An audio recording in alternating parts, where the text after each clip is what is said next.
Hello दोस्तों। कभी आपने सोचा है कि आपका दिमाग दिन भर में कितनी डायरेक्शंस में भागता है।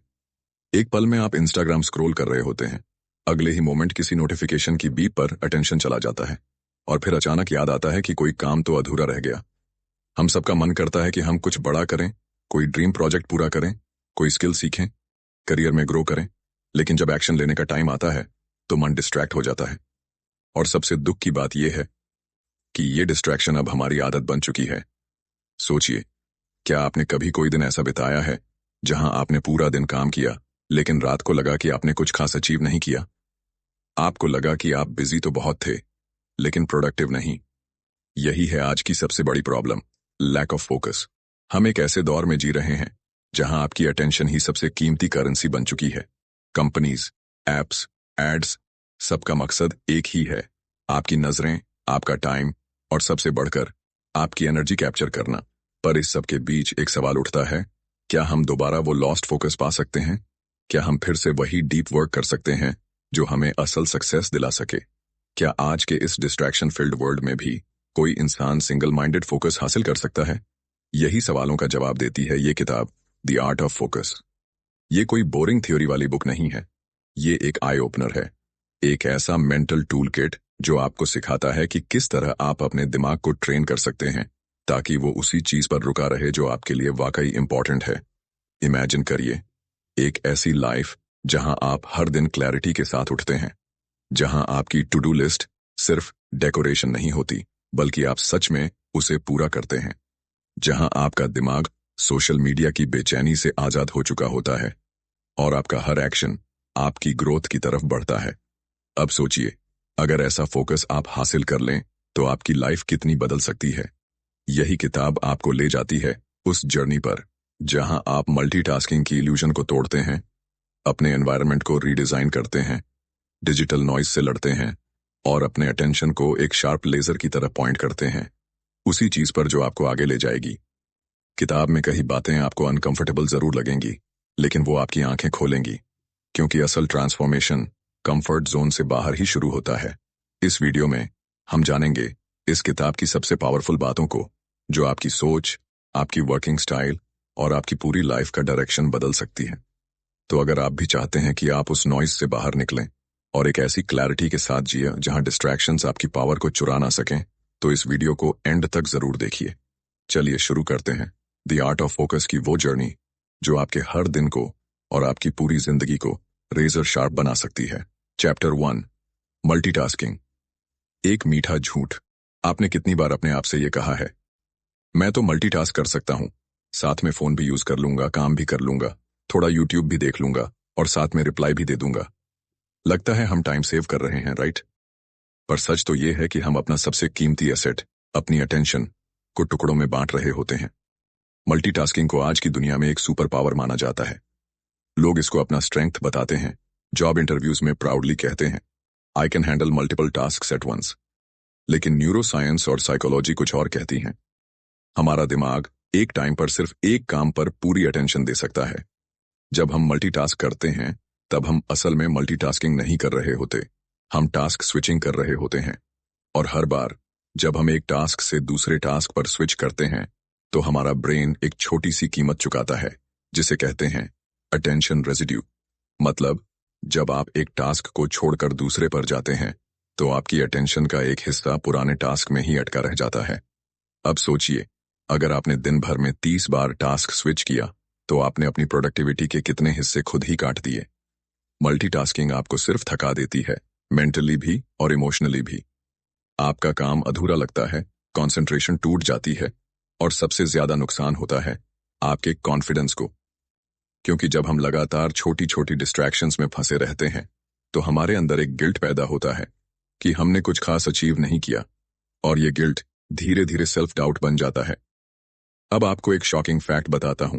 कई रिसर्च स्टडीज में पाया गया है कि जो लोग लगातार मल्टीटास्क करते हैं उनकी अटेंशन स्पैन कम होती जाती है, वो जल्दी डिस्ट्रैक्ट होने लगते हैं, और धीरे धीरे उन्हें सिंगल टास्क भी बोझ लगने लगता है। और सबसे बड़ा मिथ, मल्टीटास्किंग कभी भी आपको टाइम नहीं बचाता। ये आपके रिजल्ट्स की क्वालिटी को गिरा देता है। आप ज्यादा नहीं कर रहे होते, आप कम क्वालिटी में बहुत कुछ कर रहे होते हैं। अब सोचिए, अगर कोई सर्जन, कोई पायलट या कोई सोल्जर मल्टीटास्क करने लगे, क्या आप उस पर भरोसा करेंगे? नहीं ना? तो फिर अपनी जिंदगी के सबसे इंपॉर्टेंट डिसीजंस और गोल्स को आप एक डिस्ट्रैक्टेड माइंड के हवाले कैसे कर सकते हैं? इसलिए ये चैप्टर हमें सिखाता है कि मल्टीटास्किंग को छोड़ना कोई कमजोरी नहीं है। ये एक चॉइस है। एक ऐसी चॉइस जो आपको डीप वर्क की तरफ ले जाती है, क्लैरिटी की तरफ, एक्सेलेंस की तरफ। किताब आपको इनवाइट करती है एक नई सोच अपनाने के लिए। न कि मैं हर चीज कर सकता हूं एक साथ, बल्कि मैं हर चीज करूंगा एक एक करके, पूरी अटेंशन और पूरी क्वालिटी के साथ। क्योंकि जब आप हर काम को पूरी प्रेजेंस के साथ करते हैं, तभी असली फोकस, असली पावर और असली सेटिस्फैक्शन मिलती है।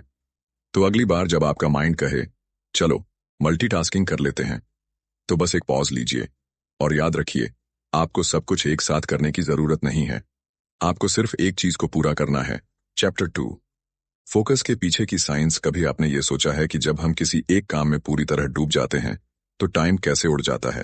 कभी कभी ऐसा लगता है जैसे घड़ी रुक गई हो या हम किसी दूसरी दुनिया में चले गए हों। उसे कहते हैं फ्लो स्टेट। और ये कोई मैजिक नहीं है, ये प्योर साइंस है। हमारा दिमाग एक कॉम्प्लेक्स मशीन है और ये मशीन हमेशा सर्वाइवल मोड में काम करती है। हर मोमेंट ये डिसाइड कर रही होती है कि किस चीज पर ध्यान देना है और किसे इग्नोर करना है। क्यों? क्योंकि दुनिया में हर सेकंड लाखों सिग्नल्स और डिस्ट्रैक्शंस मौजूद हैं और हमारा ब्रेन सब कुछ एक साथ हैंडल नहीं कर सकता। इसलिए हमारी अटेंशन एक लिमिटेड रिसोर्स है, बिल्कुल वैसे ही जैसे बैटरी। अगर आप उसे हर जगह इस्तेमाल करते रहेंगे तो पावर जल्दी खत्म हो जाएगी। अब यहाँ एक इंपॉर्टेंट टर्म आता है, प्री फ्रंटल कॉर्टेक्स। ये आपके ब्रेन का वो हिस्सा है जो प्लानिंग, डिसीजन मेकिंग और अटेंशन को कंट्रोल करता है। जब आप फोकस में होते हैं, ये हिस्सा एक्टिव होता है और आपका दिमाग लेजर की तरह काम करता है। लेकिन जैसे ही कोई नोटिफिकेशन आती है या कोई थॉट आपको डिस्ट्रैक्ट करता है, ये सर्किट टूट जाता है। आप फिर से ग्राउंड जीरो पर आ जाते हैं। साइंटिफिक रिसर्च बताती है कि एक बार डिस्ट्रैक्टेड होने के बाद वापस उसी डीप फोकस में आने में 18 से 25 मिनट लग सकते हैं। अब सोचिए, अगर आप हर 10-15 मिनट में अपना फोन चेक कर रहे हैं, तो क्या आप कभी डीप फोकस में जा ही पा रहे हैं? फोकस सिर्फ विल पावर से नहीं आता, वो आता है अंडरस्टैंडिंग से, कि कैसे आपका दिमाग काम करता है और कैसे आप उसे ट्रेन कर सकते हैं। अब बात करते हैं एक और फैसिनेटिंग कॉन्सेप्ट की, डोपामीन। हर बार जब आप कोई नया मैसेज पढ़ते हैं, कोई रील देखते हैं या कोई लाइक मिलता है, आपका दिमाग डोपामीन रिलीज करता है। ये एक फील गुड केमिकल है और ये एडिक्टिव होता है। जैसे ही आपका दिमाग उस डोपामीन हिट का आदती हो जाता है, वो बार बार इंस्टेंट रिवॉर्ड्स ढूंढता है। पर फोकस की दुनिया में रिवॉर्ड्स स्लो होते हैं। वहां आपको पेशेंस चाहिए, डिसिप्लिन चाहिए और साइलेंस के साथ कंफर्ट चाहिए। दिमाग को ट्रेन करना पड़ता है कि वो इंस्टेंट रिवॉर्ड से हटकर डिलेड ग्रेटिफिकेशन की तरफ मूव करे। इसलिए किताब कहती है, फोकस सिर्फ एक स्किल नहीं है, ये एक ब्रेन ट्रेनिंग प्रोसेस है। आपको अपने दिमाग को दोबारा कैलिब्रेट करना होगा ताकि वो साइलेंस से डरना बंद करे और डिस्ट्रैक्शन को रिवॉर्ड समझना छोड़ दे। और यहाँ आता है रियलाइजेशन कि आज का इंसान डिस्ट्रैक्टेड इसलिए नहीं है क्योंकि उसके पास टाइम कम है, वो डिस्ट्रैक्टेड है क्योंकि उसका माइंड ओवर स्टिम्युलेटेड है। तो सॉल्यूशन क्या है? आपको अपने दिमाग को पॉज देना होगा। हर दिन कुछ मोमेंट्स ऐसे बनाने होंगे जहां आप अपने ब्रेन को रिचार्ज कर सकें। Meditation, breathing, walking without phone, ये सब छोटे छोटे हैबिट्स आपके ब्रेन के फोकस सर्किट को रिपेयर करने लगते हैं। इस चैप्टर का सबसे पावरफुल मैसेज यही है, focus is not about doing more, it's about doing less but with full presence. जब आप अपने ब्रेन के अटेंशन सिस्टम को समझ जाते हैं, तब आप डिस्ट्रैक्शन को एक वीकनेस नहीं बल्कि एक पैटर्न की तरह देखना शुरू करते हैं और पैटर्न को बदला जा सकता है। तो अगली बार जब आप कहें मेरा मन नहीं लग रहा, तो खुद से पूछिए, क्या ये मन की कमी है या ध्यान की साइंस को न समझ पाने की? चैप्टर 3, सबसे जरूरी क्या है? Identifying your priorities. आज सुबह उठते ही आपने सबसे पहला काम क्या किया? व्हाट्सएप चेक किया, इंस्टाग्राम स्क्रॉल किया या सीधे किसी टास्क में कूद गए? अब एक सवाल सोचिए, क्या वो काम वाकई जरूरी था या बस अर्जेंट लग रहा था? असल में हमारी जिंदगी की सबसे बड़ी कंफ्यूजन यही होती है। हम अर्जेंट और इम्पोर्टेंट के बीच का फर्क भूल चुके हैं। हम दिन भर कुछ न कुछ करते रहते हैं, बिजी रहते हैं, लेकिन जब दिन खत्म होता है तो दिल के किसी कोने से एक आवाज आती है, आज भी वो नहीं किया जो सबसे जरूरी था। और यही इस चैप्टर की शुरुआत है। फोकस की शुरुआत होती है क्लैरिटी से। अगर आपको यही नहीं पता कि आपके लिए सबसे जरूरी क्या है, तो आप कभी फोकस्ड नहीं रह सकते। किताब एक पावरफुल सवाल पूछती है, अगर आप सब कुछ नहीं कर सकते, तो वो एक चीज क्या है जिसे आप हर हाल में करना चाहेंगे? ये सवाल सिंपल लगता है, लेकिन जब आप इसे गहराई से सोचते हैं, तो आपको पता चलता है कि आपकी डेली टू डू लिस्ट का आधा हिस्सा बस नॉइज है। हम दूसरों की प्रायोरिटीज को अपनी प्रायोरिटीज बना लेते हैं। ईमेल, मैसेजेस, छोटे छोटे काम, लोगों की एक्सपेक्टेशंस और हमारी खुद की ड्रीम्स, खुद के गोल्स, वो डायरी में लिखे रह जाते हैं, कभी सही वक्त का इंतजार करते हुए। पर सच ये है, सही वक्त कभी नहीं आता, आपको उसे बनाना पड़ता है। इसलिए किताब कहती है, अपने गोल्स को फिल्टर करो। हर उस काम को पहचानो जो आपको सिर्फ बिजी बना रहा है, लेकिन आगे नहीं बढ़ा रहा। एक टेक्निक बताई जाती है, द प्रायोरिटी रूल ऑफ 3। हर दिन बस 3 काम डिसाइड करो, ऐसे काम जो अगर आपने पूरे कर लिए तो दिन सफल कहा जाएगा। बाकी सब सेकेंडरी है, क्योंकि जब सब कुछ जरूरी बन जाता है तो असल में कुछ भी जरूरी नहीं बचता। इस चैप्टर में एक गहरा लेसन है कि जिंदगी को साफ साफ देखने के लिए आपको ना कहना सीखना होगा। ना सिर्फ लोगों को, बल्कि अपने आप को भी, उन आदतों को, उन डिस्ट्रैक्शंस को और उन थॉट्स को जो आपको असल गोल से भटका रहे हैं। कई बार हमें लगता है कि हम सब कुछ मैनेज कर सकते हैं, लेकिन सच ये है, आप सब कुछ कर सकते हैं, लेकिन एक समय पर नहीं। तो सवाल ये नहीं है कि आपके पास कितना टाइम है, सवाल ये है, आप उस टाइम का यूज किस लिए कर रहे हैं। चैप्टर 3 हमें सिखाता है कि फोकस तब पॉसिबल होता है जब डायरेक्शन क्लियर हो, जब आपके एक्शंस आपके लॉन्ग टर्म विजन से अलाइंड हों, जब आप हर दिन ये सोचकर काम करें, मैं क्यों कर रहा हूं ये काम, क्योंकि क्लैरिटी के बिना कोई भी प्रोडक्टिविटी मीनिंगफुल नहीं होती। तो आज की शुरुआत यहीं से करें, अपने आप से एक सिंपल लेकिन पावरफुल सवाल पूछकर, आज अगर मैं सिर्फ एक काम कर सकूं तो वो क्या होगा। शायद वही सवाल आपको आपके असली फोकस की तरफ ले जाए। चैप्टर 4 डीप वर्क, वो गहराई जहां फोकस असली रूप लेता है। क्या आपको याद है वो पल जब आप किसी काम में इतने खो गए थे कि आपको वक्त का पता ही नहीं चला? ना फोन की आवाज डिस्ट्रैक्ट कर पाई, ना सोशल मीडिया की लत, ना कोई और ख्याल, बस आप थे और आपका काम था। उसे कहते हैं डीप वर्क। आज के दौर में जहां शैलो डिस्ट्रैक्शंस हर तरफ हैं, डीप वर्क एक सुपर पावर बन चुका है। किताब कहती है, जो लोग डीप वर्क करना जानते हैं वही लोग इस नॉइजी दुनिया में कुछ एक्स्ट्रॉर्डिनरी क्रिएट कर सकते हैं। लेकिन डीप वर्क है क्या? ये वो स्टेट होती है जहां आप पूरी तरह एक टास्क में इमर्स हो जाते हैं। आपका ब्रेन हाई परफॉर्मेंस मोड में चला जाता है, आपकी क्रिएटिविटी पीक पर होती है और आपकी प्रोडक्टिविटी का लेवल 10x तक बढ़ जाता है। पर क्या ये इतना आसान है? बिल्कुल नहीं। डीप वर्क एक मसल की तरह होता है जिसे ट्रेन करना पड़ता है डिसिप्लिन के साथ, क्योंकि हमारा दिमाग अब शैलो कामों का आदी हो चुका है। Scrolling, switching, jumping from tab to tab. हमारा ब्रेन कॉन्स्टेंटली डोपामीन के छोटे छोटे डोसेस पर जीने लगा है। डीप वर्क उस कंफर्ट जोन को तोड़ता है। वो कहता है, अब डिस्ट्रैक्शन से भागो मत, उससे लड़ो। और जब आप सच में लड़ते हैं तो शुरुआत में बोर्डम महसूस होता है, अंदर बेचैनी होती है, फोन बार बार देखने का मन करता है। लेकिन जैसे जैसे आप टिकते जाते हैं, आपका माइंड एक नई क्लैरिटी में प्रवेश करता है। डीप वर्क का रियल मैजिक तब शुरू होता है जब आप एक टास्क को इतने फोकस से करते हैं कि आप अपनी लिमिट्स को क्रॉस कर देते हैं। आप वो रिजल्ट क्रिएट करते हैं जो दूसरों को मंथ्स लग सकते हैं और आप कुछ घंटों में कर जाते हैं। लेकिन इसके लिए चाहिए 2 चीजें, एनवायरनमेंट और इंटेंशन। एनवायरनमेंट का मतलब है आप ऐसा स्पेस बनाएं जहां डिस्ट्रैक्शंस जीरो हों, फोन साइलेंट, नोटिफिकेशंस बंद, क्लियर डेस्क और एक स्पेसिफिक समय जहां आप सिर्फ एक चीज पर काम करें। और इंटेंशन का मतलब है आप अपने दिमाग को बता रहे हैं कि अभी मैं इस एक काम को पूरी अवेयरनेस और एनर्जी के साथ करूंगा। No multitasking, no switching, no half hearted effort, बस प्योर इमर्शन। किताब यह भी बताती है कि डीप वर्क आपके कॉन्फिडेंस को नेक्स्ट लेवल तक ले जाता है, क्योंकि जब आप अपने अंदर की हाईएस्ट कैपेसिटी को एक्टिवेट करते हैं तो आप खुद को नए नजरिए से देखने लगते हैं। आप समझते हैं कि आप शैलो डिस्ट्रैक्शन से कहीं ज्यादा कैपेबल हैं। डीप वर्क आपके अंदर की नॉइज को शांत करता है और उस इनर जीनियस को बाहर लाता है जो हमेशा वहीं था, बस दबा हुआ। तो अब सवाल ये नहीं है कि आप कितना काम कर सकते हैं, सवाल यह है कि आप कितनी गहराई से वो काम कर सकते हैं, क्योंकि असली breakthroughs, ideas, innovation, growth सब वहीं होते हैं जहां सरफेस की आवाजें बंद हो जाती हैं और सिर्फ एक चीज बचती है, प्योर फोकस। तो अगली बार जब आप किसी काम को शुरू करें तो खुद से पूछिए, क्या मैं इसे गहराई से करने आया हूं या बस टाइम पास के लिए? क्योंकि शैलो काम आपकी लिस्ट भरेगा, लेकिन डीप वर्क आपकी जिंदगी बदलेगा। Chapter 5, digital detox. जब साइलेंस ही असली सिग्नल बन जाए, एक पल के लिए सोचिए, अगर आपके हाथ में फोन ना हो, कोई नोटिफिकेशन ना बजे, कोई मैसेज, कोई डीएम, कोई रील ना दिखे, तो क्या आप शांत रह पाएंगे या फिर बेचैनी सी होगी?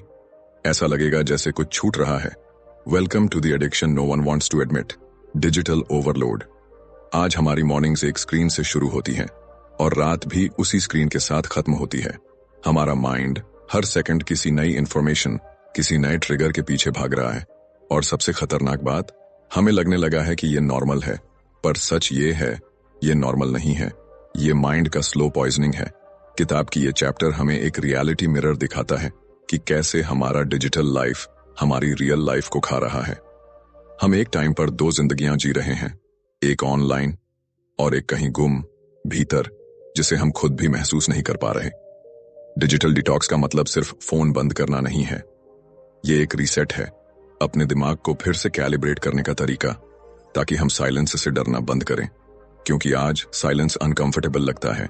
अगर 5 मिनट कुछ न करें तो फोन हाथ में आ ही जाता है, जैसे कि दिमाग खुद को डिस्ट्रैक्ट करना चाहता है हर प्राइस पर किताब कहती है, silence isn't empty, it's full of answers.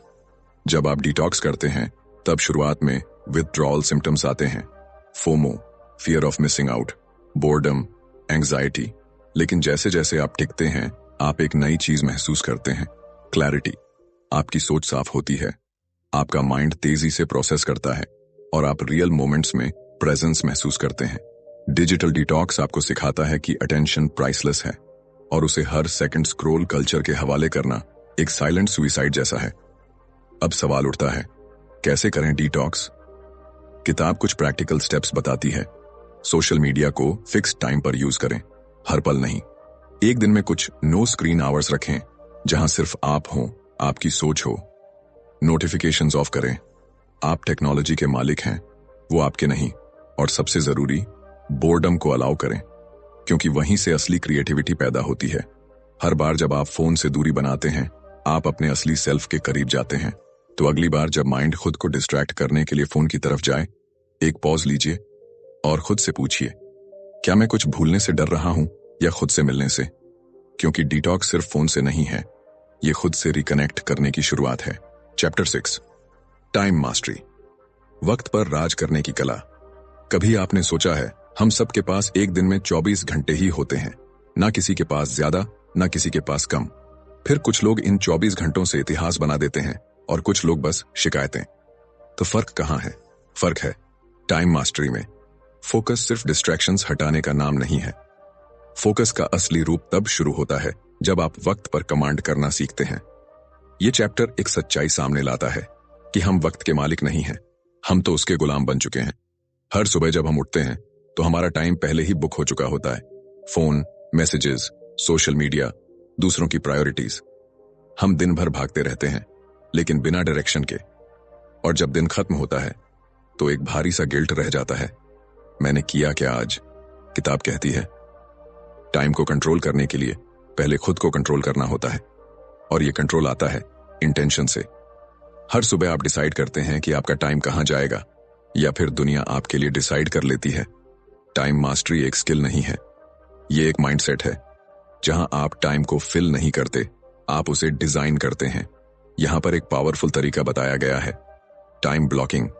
मतलब आप अपने दिन को स्लॉट में डिवाइड करते हैं, हर ब्लॉक में एक क्लियर पर्पस होता है। काम, learning, rest, deep work, even boredom, सबके लिए एक जगह तय होती है। जब टाइम का कोई हिस्सा फ्री नहीं होता तो उसका मिसयूज भी नहीं होता। इस चैप्टर में एक और शानदार बात कही गई है कि बिजी होना कोई अचीवमेंट नहीं है। अगर आप हर समय ऑक्यूपाइड हैं तो शायद आप खुद से भाग रहे हैं। टाइम मास्टरी हमें सिखाता है कि नो कहना वक्त बचाने का सबसे जरूरी तरीका है। हर हाँ जो आप दूसरों को कहते हैं, वो आपके वक्त से एक हिस्सा काट कर ले जाती है। हर मिनट की कीमत समझिए, क्योंकि टाइम कभी वापस नहीं आता और कोई भी रिग्रेट गुजरे वक्त को वापस नहीं ला सकता। इसलिए किताब एक सवाल पूछती है, आप अपने टाइम को कैसे देखना चाहते हैं? एक करेंसी की तरह या एक केओस की तरह? मास्टरी तब आती है जब आप अपने दिन को इतनी क्लैरिटी से डिजाइन करते हैं कि डिस्ट्रैक्शंस को जगह ही ना मिले। एक और सीक्रेट स्ट्रैटेजी दी गई है, एनर्जी मैचिंग। हर इंसान का एनर्जी साइकिल अलग होता है। कुछ लोग सुबह शार्प होते हैं, कुछ दोपहर में। टाइम मास्टरी का मतलब सिर्फ क्लॉक को कंट्रोल करना नहीं, अपने एनर्जी साइकिल को पहचान कर उसे वाइजली यूज करना भी है। तो अगली बार जब आप कहें मेरे पास टाइम नहीं है, तो पॉज कीजिए और पूछिए, क्या मेरे पास टाइम नहीं है या मैंने खुद को प्रायोरिटी नहीं बनाया? क्योंकि टाइम सबके पास बराबर है, मगर जो लोग उसे अपनी टर्म्स पर यूज करते हैं वही लोग इस दुनिया में कुछ अलग कर जाते हैं। Chapter 7, the inner game of focus. असली लड़ाई दिमाग के अंदर है। क्या आपने कभी किसी काम को करने से पहले खुद से ही हार मान ली है? वो सटल सी आवाज जो कहती है तू नहीं कर पाएगा, या तेरे बस का नहीं है, या फिर थोड़ा इंस्टाग्राम देख लेते हैं, बाद में करेंगे। यही है द इनर गेम। फोकस की असली लड़ाई बाहर नहीं होती, ना फोन में, ना एप्स में, ना नॉइज में। फोकस की असली जंग आपके दिमाग के अंदर चलती है। किताब का ये आखिरी चैप्टर हमें हमारे सबसे बड़े दुश्मन से मिलवाता है, हमारे खुद के थॉट्स। हम सबके अंदर दो आवाजें होती हैं, एक जो हमें आगे बढ़ने को कहती है और दूसरी जो कहती है रुक जा, डर है, फेलियर होगा। और अफसोस की बात यह है कि ज्यादातर लोग अपनी इंटरनल नॉइज से हार मान लेते हैं, बिना लड़े ही।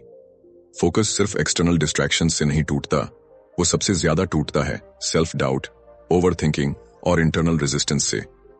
जब आपका माइंड क्लियर नहीं होता तो कोई भी टेक्निक, कोई भी प्रोडक्टिविटी हैक काम नहीं करता। इसीलिए किताब कहती है, inner focus is the foundation of all outer performance. आपका ध्यान तब टिकता है जब आपका माइंड काल्म होता है, जब आप अपने थॉट्स के पीछे नहीं भागते, बल्कि उन्हें समझते हैं, ऑब्जर्व करते हैं और कंट्रोल करते हैं। इस चैप्टर में एक जबरदस्त कंसेप्ट बताया गया है, विटनेस मोड, यानी खुद के थॉट्स का स्पेक्टेटर बनना। मतलब जब आप काम कर रहे हैं और माइंड कहे कहीं और चलो, ये मुश्किल है, तो आप उस थॉट को पकड़ते हो, उसे पहचानते हो और उससे पूछते हो तू आया क्यों है। इससे एक पावर डेवलप होती है, अवेयरनेस की पावर। आप समझते हो कि हर थॉट सच नहीं होता, हर अर्ज फॉलो करना जरूरी नहीं होता, हर फियर का मतलब डरना नहीं होता। यहीं से शुरू होता है the inner game of focus. किताब मेडिटेशन, जर्नलिंग और थॉट ट्रैकिंग जैसी टेक्निक्स भी सजेस्ट करती है, ताकि आप अपने माइंड को बाहर से नहीं, अंदर से डिसिप्लिन कर सकें। यहां एक पावरफुल लाइन दी गई है, अगर आप अपने मन को जीत लो तो पूरी दुनिया जीतना आसान हो जाता है। आपके अंदर क्लैरिटी आनी शुरू होती है, सेल्फ कंट्रोल बढ़ता है और फोकस कोई स्ट्रगल नहीं रह जाता, वो आपकी आइडेंटिटी बन जाता है। तो अगली बार जब आप किसी डिस्ट्रैक्शन से लड़ रहे हों, पहले ये देखिए कि वो डिस्ट्रैक्शन बाहर से आया है या आपके ही माइंड ने पैदा किया है। क्योंकि असली फोकस तब पैदा होता है जब आप बाहर की नॉइज को म्यूट करते हुए अपने अंदर की आवाज से शांति बना पाते हैं। और वही लोग जो इनर गेम जीत लेते हैं, वो दुनिया में ऐसा कुछ कर जाते हैं जो बाकी लोग सिर्फ इमेजिन कर पाते हैं। तो अब जब आपने द आर्ट ऑफ फोकस की ये पूरी जर्नी सुनी, आपने डिस्ट्रैक्शन के शोर के पीछे छिपे सन्नाटे को महसूस किया, आपने clarity, deep work, digital detox और टाइम मास्टरी के दरवाजे खोले। अब सवाल ये नहीं है कि आपको क्या करना है, अब सवाल सिर्फ ये है कि आप कितनी क्लैरिटी से करेंगे। फोकस अब आपके लिए एक चॉइस नहीं रहा, ये आपकी सर्वाइवल स्ट्रैटेजी बन चुकी है। आज की दुनिया में जहां अटेंशन सबसे बड़ा वेपन है, आपका फोकस ही आपकी सबसे बड़ी करेंसी है। डिस्ट्रैक्शन से लड़ना एक रोज का युद्ध है, लेकिन हर बार जब आप उस टेम्पटेशन से जीतते हैं, हर बार जब आप अपने गोल्स को प्रायोरिटी देते हैं, हर बार जब आप फोन को नीचे रखकर अपने ड्रीम्स पर काम करते हैं, आप खुद को अपग्रेड कर रहे होते हैं। फोकस अब सिर्फ आपकी प्रोडक्टिविटी को नहीं बदलता, ये आपकी पहचान बदल देता है। अगर आपको ये वीडियो पसंद आया तो अभी लाइक का फोकस दिखाइए, कमेंट में बताइए कि इस किताब का कौन सा चैप्टर आपके दिल को छू गया, और सब्सक्राइब कीजिए बुकपीडिया को, क्योंकि यहां हम सिर्फ किताबों को नहीं पढ़ते, हम सोच बदलते हैं। हर हफ्ते मिलते हैं एक नई किताब के साथ, एक नए थॉट, नए इमोशन और नए एक्शन के साथ। और याद रखिए, डिस्ट्रैक्शन हर दिन आपको बुलाएगा, लेकिन आप हर दिन खुद को चुन सकते हैं। मिलते हैं अगली वीडियो में। तब तक के लिए स्टे फोकस्ड, स्टे अनस्टॉपेबल। धन्यवाद।